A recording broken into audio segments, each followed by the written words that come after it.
So if we could just talk a little bit more about some of the things that you do and where it might fit on here. And I think if you write it on a post-it note and put it up here.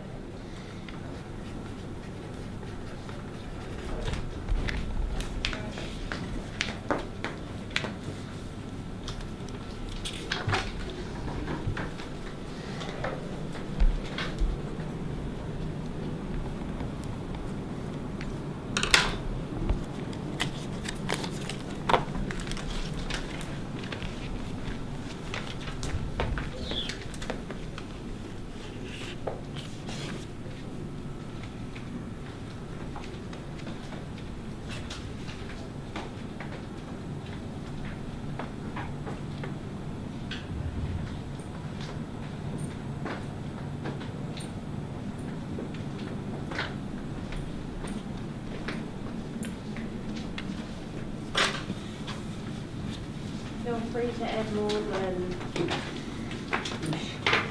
one. Put that up there. Yeah, they've got an actual lesson on reflection on the website. Have you done that? We haven't looked at that. I'm just thinking more about sort of reflection to record and homeroom and things, and then using that to stimulate a wider reflection. Might just leave that up there and get on to the next bit. What we want to do eventually is take a look at the reflection that's required in the EE. Look at what we do and see now how we can develop further tools or use these tools to integrate what the required reflection in the EE.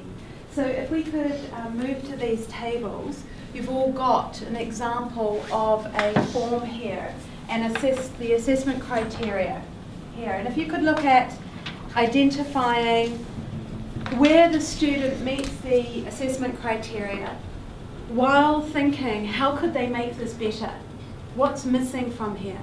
So two things. One is to grade it very clearly where they meet the assessment criteria, maybe looking at the action words they're using to match the assessment criteria, and then how to improve.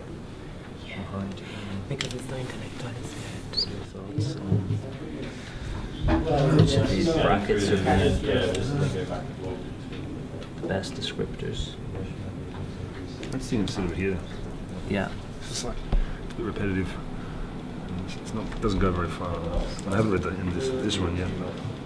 The last one's kind of interesting, but it seems so flawed in the beginning that it shouldn't be in here. You know. It's like there wasn't enough planning or thinking. I think maybe this second bullet point or something. It's hard to find evidence of that high level of engagement and. Yeah, it's very descriptive. And I don't see it being it's okay if she had mentioned, but it's giving too much importance. intellectually. No. It's not a high degree. No, it's a lot of To me, it's emotional responses to the process and not. I haven't read the final, but I just she keeps talking about how she likes the too much here subject and not enough here. This I think is the most important one. Or enjoyed the topic or whatever, but not. So there is personal engagement, but there's no intellectual No. engagement or evidence. There's some kind of person, some analytical. Which aspects of the student's response put it there? What specifically are you looking at as made you decide that? Its lack of kind of evaluative and higher level kind of reflection on the process is quite. I mean, in some places it's almost too descriptive. Right. There was a few instances of analytical kind of responses. I thought.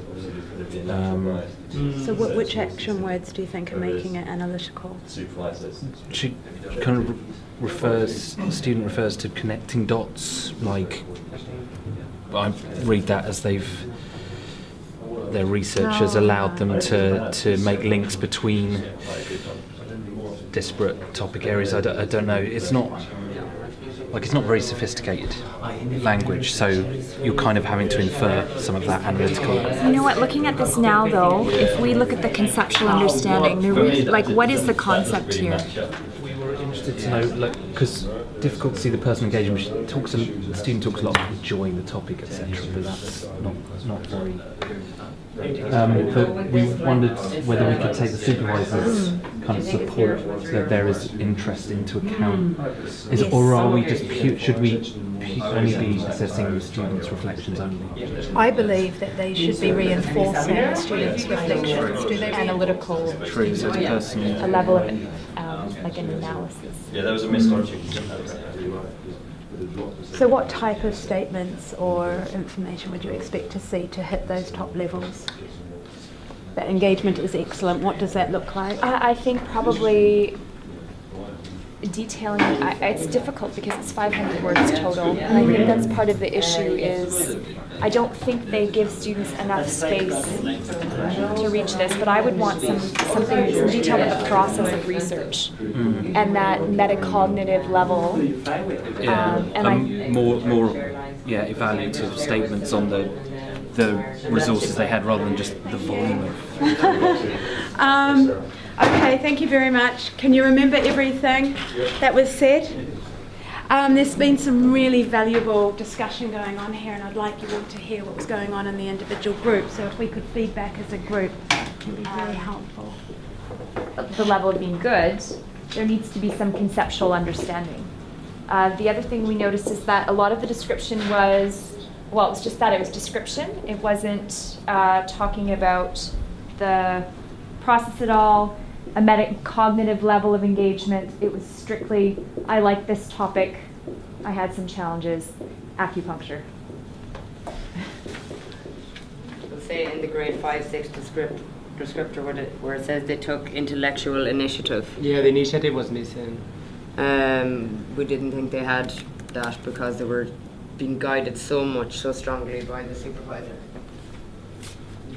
According to their... Okay. Yeah.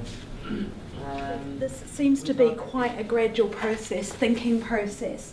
From, if you think about it in terms of Bloom's taxonomy, actually, the first one is kind of at that basic knowledge description. What methodology am I going to use? How am I going to do it? What is a good question? The second one is starting to investigate that a bit further. Was it successful? Why? What am I going to change? How am I going to do this? And then the last one is even a higher order. Because it seemed to show that progression of thinking, so moving from being descriptive to more analytical and then evaluative, although there were still some flaws in the way that the reflection was being expressed and captured.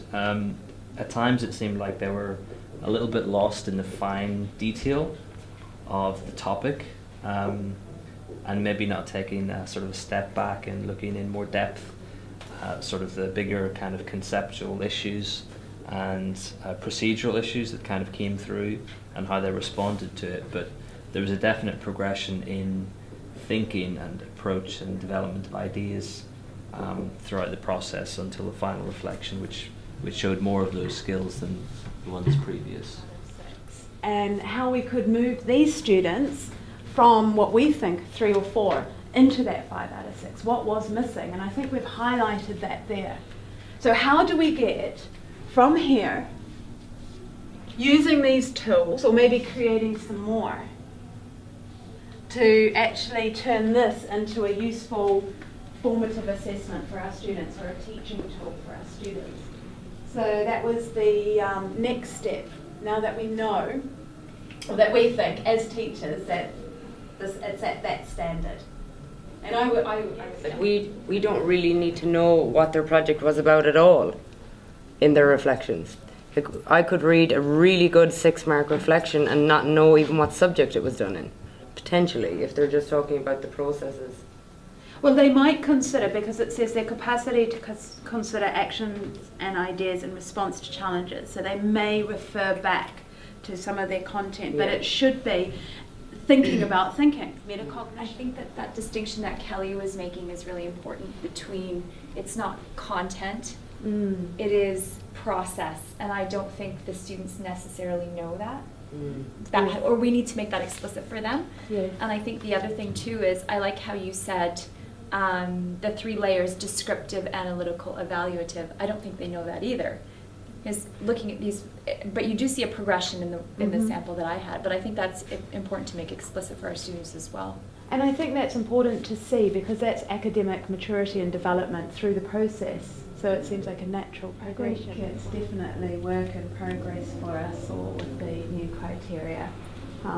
Thank you very much. I've got a lot out of this. Thank you. Some good ideas, and it's interesting to talk about what works and what doesn't. And if you want any of my documents or any of my resources that I've shown here, please feel free to ask me. I'm quite happy to share them. Thank you. Thank you.